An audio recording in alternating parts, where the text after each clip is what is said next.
Tout d'abord, je voudrais saluer tous mes amis du syndicat général des vignerons et de cette belle assemblée ici présente aujourd'hui.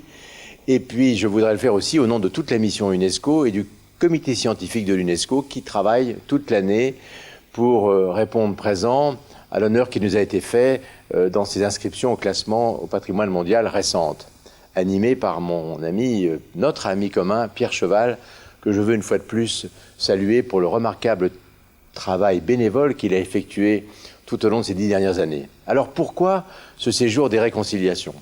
Eh bien parce que nous pensons que la Champagne est légitime pour être au premier rang sur ce mot réconciliation, qui se prononce bien en anglais et bien en français. Légitime parce que c'est dans la cathédrale de Reims, elle-même inscrite au patrimoine mondial, que les deux grands pays piliers de l'Europe, l'Allemagne et la France, se sont réconciliés autour du chancelier Adenauer et du général de Gaulle. Donc cette idée, en quelque sorte, nous avons considéré qu'elle nous appartenait. Qu'est-ce que ça veut dire, ce séjour des réconciliations?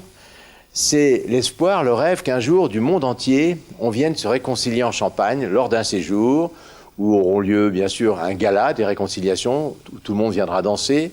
Cette marche des réconciliations, que vous connaissez déjà, puisqu'elle a eu lieu l'année dernière à Auvillers, cette année, elle aura lieu au Risset, dans un autre endroit emblématique de la Champagne, et elle se promènera comme ça tout au long de la Champagne, dans tous les secteurs concernés par la zone d'engagement, les 320 communes de Champagne.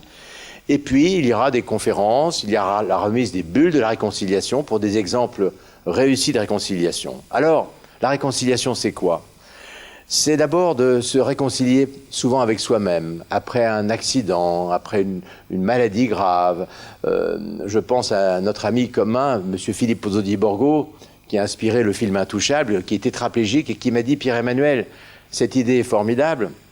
Moi, je dois me réconcilier tous les jours avec mon corps meurtri, immobile, mais une âme extrêmement présente. » C'est donc ça d'abord la réconciliation. La réconciliation ensuite avec l'environnement, avec la nature, avec les arbres, les fleurs, trop souvent malmenés, avec les oiseaux, il y en a de moins en moins, avec la terre, avec nos vignes. Se réconcilier avec ce qui nous est le plus cher, pour le passé, le présent et l'avenir. Se réconcilier avec notre patrimoine aussi, c'est très important. Se réconcilier avec l'embellissement de la région dont nous en avons tant besoin. Et puis, pourquoi pas, se réconcilier avec un ennemi qu'on s'est fait entre deux villages aussi, deux villes, deux entreprises. Et pourquoi pas, est-on ambitieux, soyons ambitieux, pourquoi pas, entre deux pays. L'année dernière, nous avons reçu l'ambassadeur du Mali, de l'UNESCO, qui nous a parlé de la réconciliation entre la fraction armée révolutionnaire de son pays et le gouvernement en place. Et nous lui avons remis les premières bulles de la réconciliation, ce fameux trophée créé par Mauro Corda, sculpteur champenois, qui nous a honorés en étant l'artiste bénévole de ce trophée. L'idée, c'est qu'un jour, il y ait 3, 4, 500 000 personnes qui viennent marcher en Champagne. Une marche, c'est moins habillement qu'un marathon. On ne s'abîme pas les chevilles ni les mollets. La marche, c'est le sport le plus naturel du monde. Qu'on vienne marcher en Champagne tout au long de ce séjour, bien sûr pendant la marche, mais pendant ces 4 jours, et que ces personnes soient accueillies par nous tous.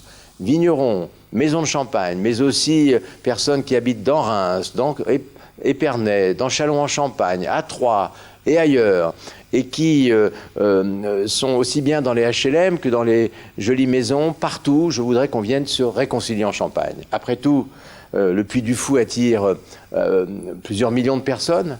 Pourquoi ne pas rêver que nous attirions quelques centaines de milliers de personnes et qu'autour de cet attrait de la Champagne, eh bien pourquoi pas, on puisse boire quelques coupes de champagne après tout.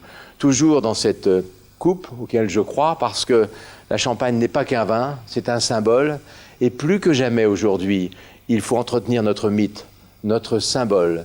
Le Champagne, c'est beaucoup plus qu'un vin de pays. C'est ce qui a fait la gloire de notre région avec ce côté divin, un peu mythique, qu'il faut préserver. Alors autour de ce séjour de réconciliation, il y a ça, ce sont les valeurs de l'UNESCO.